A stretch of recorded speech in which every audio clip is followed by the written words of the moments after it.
what makes or breaks the deal, right? So like this JP Morgan Chase deal, they were buying a revenue stream. That's what big businesses do. They go out and they acquire revenue streams because it's easier to take a revenue stream and maintain it than it is to build it, right? This is one of the things I was talking to Randy about this maybe a year ago now. After having scaled the six-figure business building mountain, I was like, I will never build it like this ever again.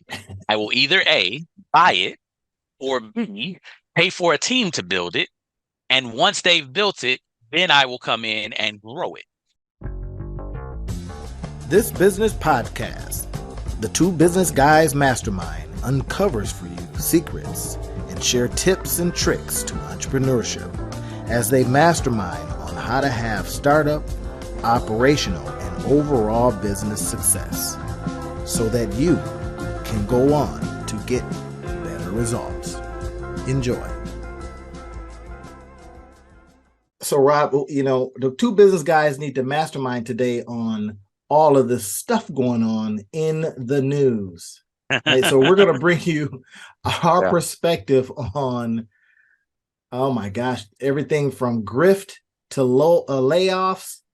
And we're going to do it in a short time frame because Rob's got to get out of here and do some stuff. But did you hear about the JP Morgan paid $175 million to a business only to find out that the lady they bought it from basically scammed them, told them that she had 4 million, emails, and not so much. They didn't do their due diligence. Yep.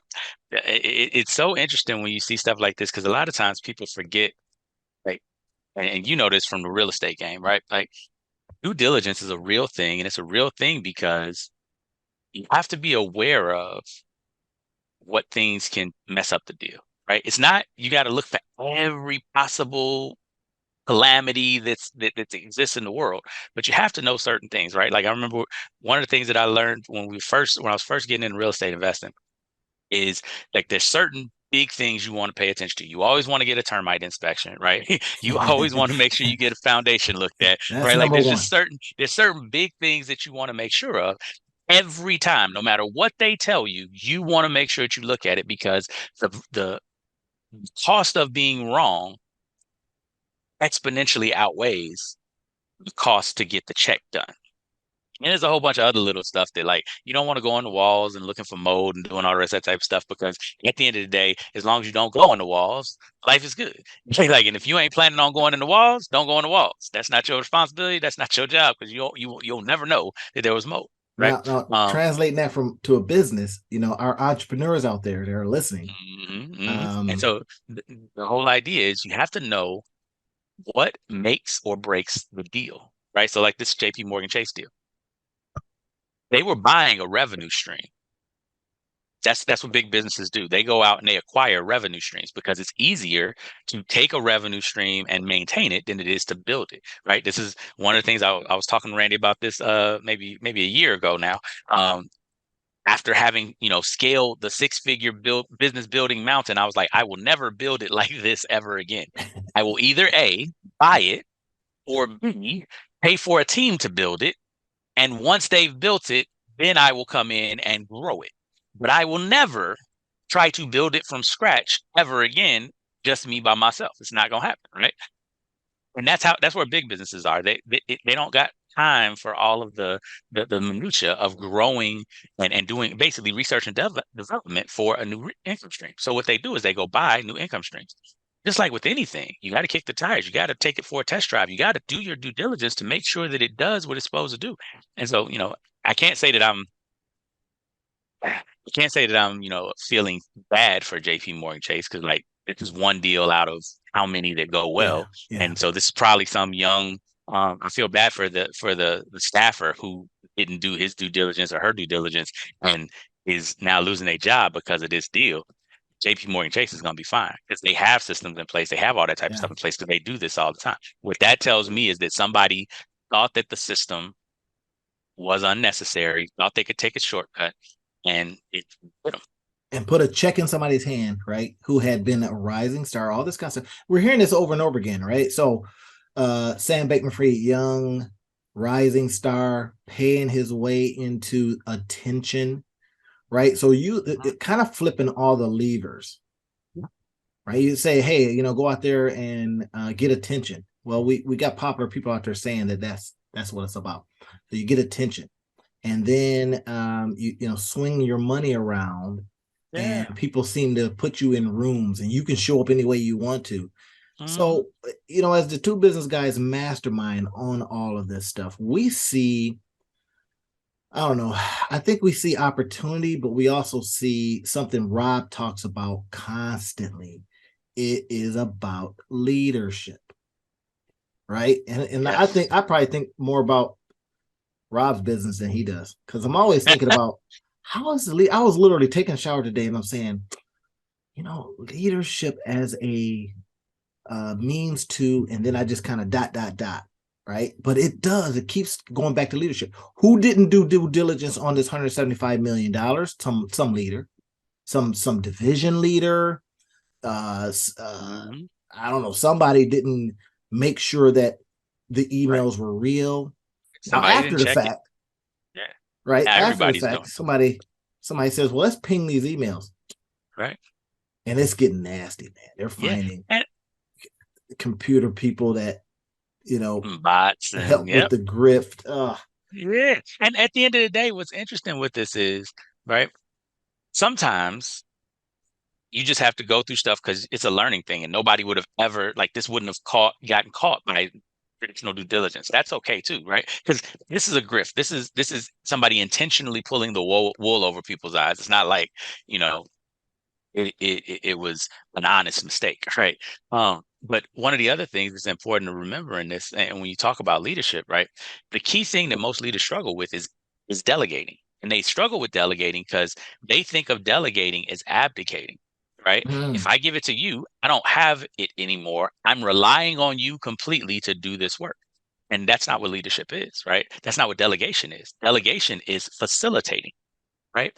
The idea is I am delegating this to you, which means I'm empowering you to act on my behalf.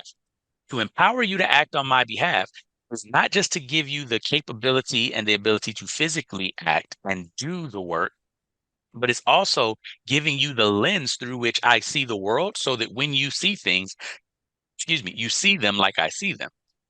Because what happens so often is, if that's interesting, I see things, right, I'm about to go coach a basketball game for my son. That's one of the reasons why we got to be short today, right? And I see the court way different than the fifth and sixth graders that I'm coaching right now, because I've played basketball for nearly 40 years, right? Like, so the things that happen when I'm on the court, especially me playing the point guard position, right, and having coached basketball, I see the court way differently than they do.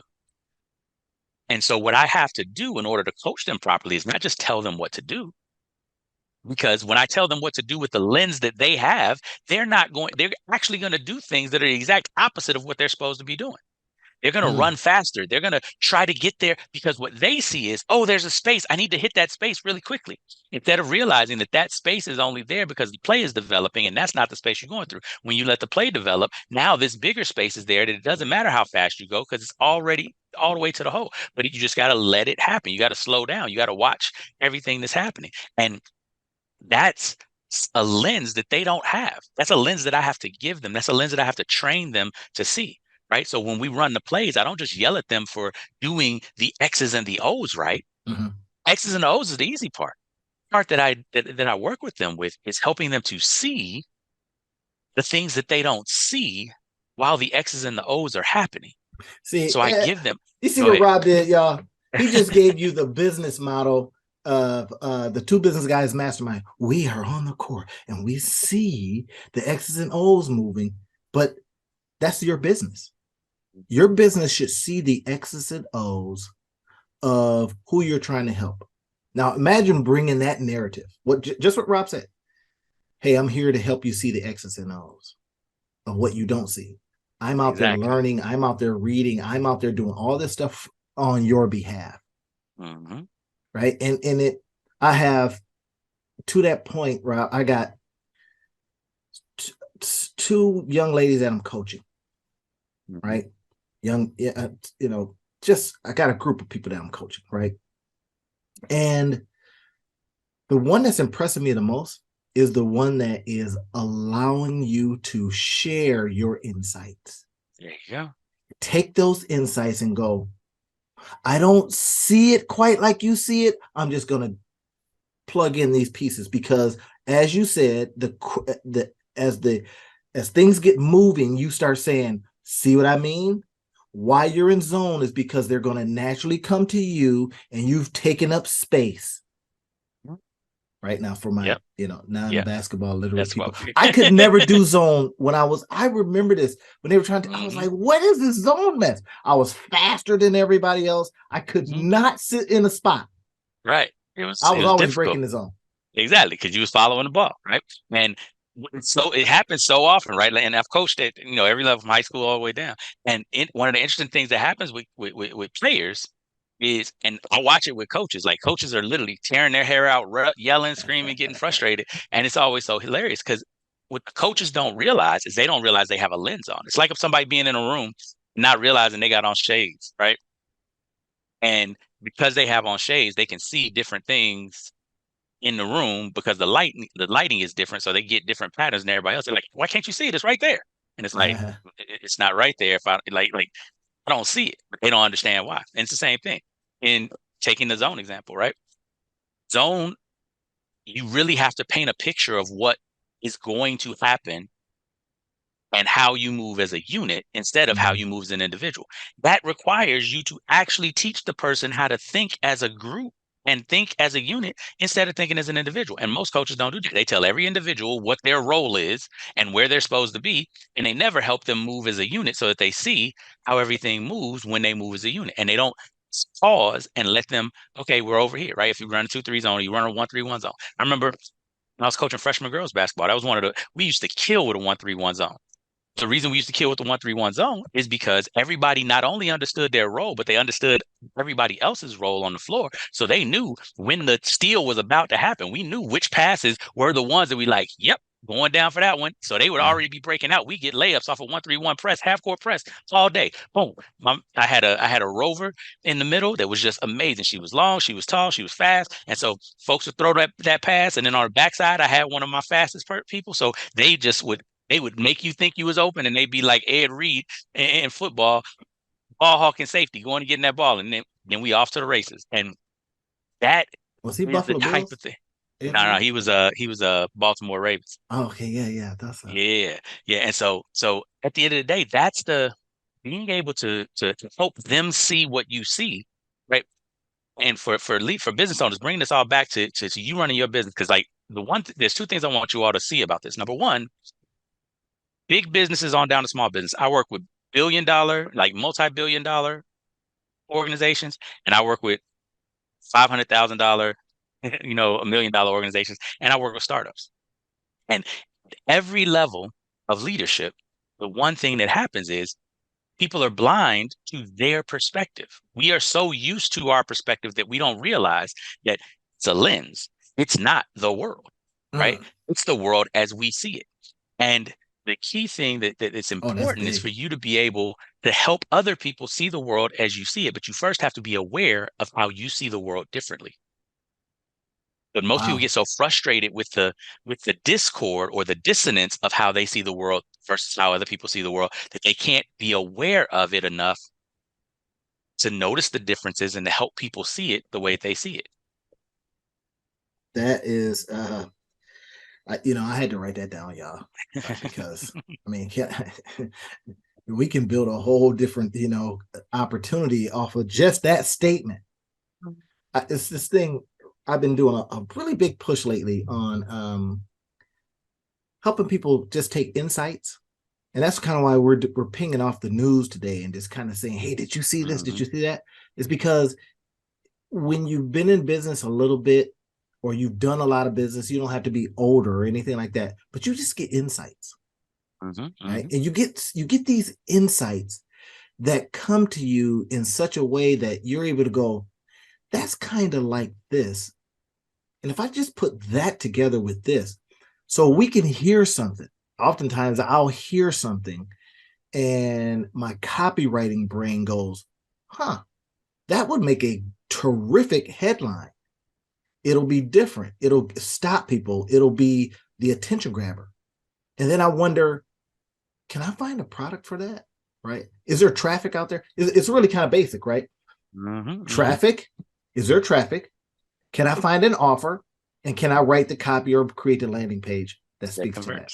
So now, everyone, it's something that Rob and I were talking about before we got on was sometimes it's usually the simplest thing that's stopping you or your business or whatever. I had an issue with my mic and I was like, what is going on? I can't hear people. Well, turn up the headphones. The volume. Yeah. I was like, oh my gosh. And I'm going nuts. I'm blaming other people, their phones and all that kind of stuff. But sometimes it's that simplest thing. Yep. In your business right now, think about it. Where you're at, what is that one simple thing that you may have even says, I wonder if it's this. But you just go, it couldn't be that. I want to grow. You want to grow your business. I wonder if I could do it like this. Simple thing. Right. And you go, nah, I can't. It can't be that simple. Yeah. And you've overlooked it. That's a really important point. And that goes back to the due diligence point that we were just making, right? Sometimes you got to actually check the boxes and make sure it's not the things that are too simple, too easy, too whatever, because a lot of times it'll be exactly that. Right. There was another story that you had on there that you wanted to go over that I thought was intriguing. I can't remember let's see. The second one. I sent Rob. I think it was layoffs or something that we were talking. That you want to talk about. Yeah, I sent Rob a list of things that we could hit, and so layoffs, because that's happening. It's just like all over the place. Well, we know, Rob, that companies overhired. They like reacted badly. They needed a whole bunch of people because people were like at home and COVID and they were like locked up and they were like, oh my gosh, they were like, we need more people to supply this. Now, actually, I was reading something not too long ago that said, well, they're really just at the right levels because they overhired. They're at the same level. So this peel off that you're seeing is not so devastating because they just overhired. Yeah, but the crazy thing about it, and this is, I think, the interesting thing about the labor market in general, they overhired because they were looking at inflated demand because of all of the money that came in because of COVID, right? So now everything went up. Part of the reason that inflation is being driven is because of the fact that there was so much money that went into the market that it flooded the value of money that was in the market, right? The value of everything went up. And now the interesting thing about it is this is the correction of that, which was led by the Fed raising interest rates and trying to set everything back. But these are the cyclical things. This is one of the reasons why I was so glad. Like, it's funny when stuff like this happens, I'm like, yes, I'm glad I got my economics degree, right? Because that was one of the big things that I wanted to understand coming from Southside Chicago and, looking at generational poverty and different things that I saw in the city.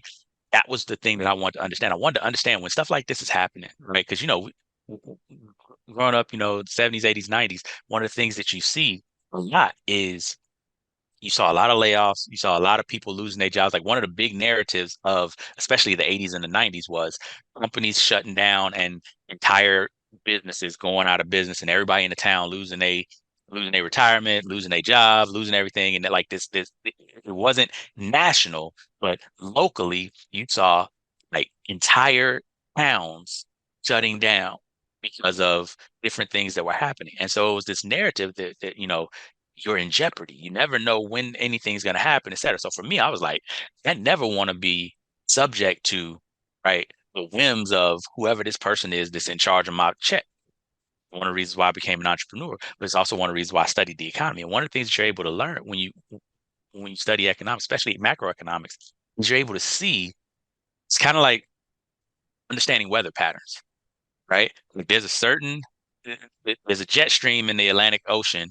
It does certain things and it's warm certain parts of the year and it's cold certain parts of the year and it shifts and it moves based on how the earth is tilting towards the sun. And if you understand that current, right, that's the reason why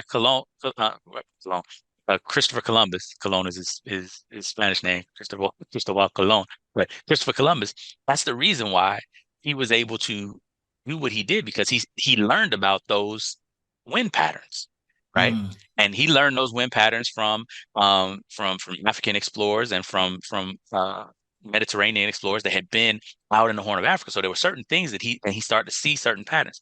If you as a business owner can start to recognize these patterns, right? This is the stuff that Warren Buffett and Charlie Munger do. This is the stuff that a lot of the kind of sage voices in the markets do, so that you never see Warren Buffett rattle. You ever notice that? Yeah. Well, Like 2008, Warren Buffett wasn't like, "Oh he my goes, God, yeah, everything no is problem. horrible." Right? He's like, "I'm about to get rich," because He sees opportunity. he sees opportunity because he sees the patterns, right? And if you can start seeing the patterns in business, if you can start seeing the patterns in your business cycle, right? A lot of my small business entrepreneurs, the ones that I coach, this is one of the things that we help them see. The first thing that we help them see is, what does your business cycle look like? What does your annual business cycle look like? When are you up? When are you down? How can you increase your uptime first? And then we'll worry about increasing your downs. But if you can double your up when you're up, that's going to be more than doubling your down, right? That's going to impact Yeah. your business more than doubling your down. See, I'm telling you, that's Rob's zone of genius. I'm telling you, I try to talk him out of stuff all the time. Right. So I just literally got your text. And no, it's no question of any of that stuff. It's just a question of value. When I look at value, right, and I go, yeah, that's not valuable to my list or whatever, right? So that's why I responded that way. Nothing of this other stuff that you're talking about there. That's why I'm kind of looking like, don't know. But anyway, so did you hear what Rob just dropped down? The importance there is when you can see the tea leaves moving, right? I think they say it like that. Tea leaves, I don't know. All right. Yeah, My when you can read the grandfather tea used to leaves, look yeah. at, he used to drink his coffee, turn it over. Oh, bro, I don't know where this came from. Turn it over, and then I don't know, some pattern in the coffee ground, or what was left over, he would go in and interpret that. Now I'm a kid. I'm going, what's happening right now? I don't. He said, oh yeah, Yeah, I see this. yeah, yeah. Some people He's look at doing your a parlor palms trick and they for do you. all that. I'm like, okay, whatever.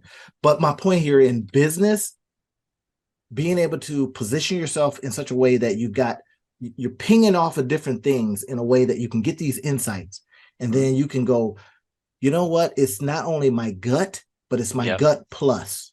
And Yes. then you can Yes. go out there and make a certain decision that could be a Yes. benefit to your business, and then you won't panic. Yes. And here's the key. And I think this is where most people get it wrong. It's not about timing the market or timing anything. It's about putting yourself into a position where you have certain strategies for certain indicators. So again, taking a sports analogy, Tony Dungy, when he was coaching the Tampa Bay Buccaneers and when he was coaching the Indianapolis Colts, one of the things that he developed as his coaching method was, instead of coaching the players, like all of these are professional players, right? Like they've all been playing football for 12, 15, 18 years of their lives, right? So he wasn't teaching them a lot of the fundamentals of the game as far as the X's and O's. What he was teaching them instead were, what are the appropriate reactions to the inputs that you're getting so that your reaction time is faster. And if you can be a fraction of a second faster on everything you do, then you'll be awesome. So he taught them certain patterns. And based on those patterns, they then were always ready for whatever was happening. And Ray Dalio talks about this in Principles, right? He talks about, you don't want to be just in stocks or just in bonds or just in commodities, right? You want to have a strategy that when stocks are up, your portfolio does Yeah. X. When Yeah. stocks are down, your portfolio does Y. So you're making money no matter what the market is doing. And it's the same thing, right? If you know when your up times are and your down times are in your business, if you know what that cycle is, you can plan your ramp ups for the up times in your cycle, and you can go dormant for the downtimes in your cycle, just like animals do in the winter, right? There's some animals that are like, we can't go and hibernate, so we fly south. And then we fly back north once it's hot down south and it's cold up north. Right? Or, and temperate up north. Bears hibernate. And they hibernate at the same time every year. Their body is set up so that they actually are fine, right? The reason why they're able to do that is because they understand the system. They understand the cycle. They understand the seasons. You got to calibrate your business to be successful no matter the season. And now you're just waiting on the cycles instead of trying to time the market and make Right. the right decision at the right time. I tell you, and Rob's got to get out of here. So this last thing. So, I did a video last week on OpenAI's Chat GPT, right? And I went in, y'all. It was 20 minutes long, and I got another one I'm releasing today that's like 3 minutes, so that'll spare you. But my point here is that you've got this new thing. Oh my gosh, not too long ago it was NFTs. Not too long before that it was blockchain. Not too long before that it was fill in the blanks. But when you stay calm, right? And something that I just noticed, when you can stay calm, you just go, okay, here's something I noticed in one of the articles that I wanted us to respond to. Was real quick. Google is calling in its founders. Did you see that? Google calls in Larry Page and Sergey Brin to tackle basically this AI Chat GPT. Yeah. So now get this. They're calling in the founders basically to say, what is this? It's going fast. Sam Altman is becoming, we could, our whole business model could not exist because people aren't going to us now. Right. People aren't They're searching. Intentionally not having a Kodak moment. They stop making moment. Right. So think about that. If you're out there and you got operators running your business, this might be the time where you come in and do more than just a P&L check-in. You may have to get in there and help facilitate a little bit better. That's that leadership stuff Rob is always talking about. I agree with you. And next week, I think it'll be good. I want to go in a little bit on AI and what are some things that business owners can do? What are some skills that business owners can grab to make AI be beneficial for them? I think that's a great topic. As a leadership play, if I'm you, for the next 30 days, I'm talking of nothing about, because you're going to hear people talking about it. I introduced it to people, man, and they were locked out. I got grandfathered in because I remember when it was coming out a year ago and I got on the wait list. Right? Anyway, so Rob's got to go, y'all. That's the show. It's been great, everybody. We got some good stuff to talk about next week as well. Tune in. It'll be great. All right. Talk soon.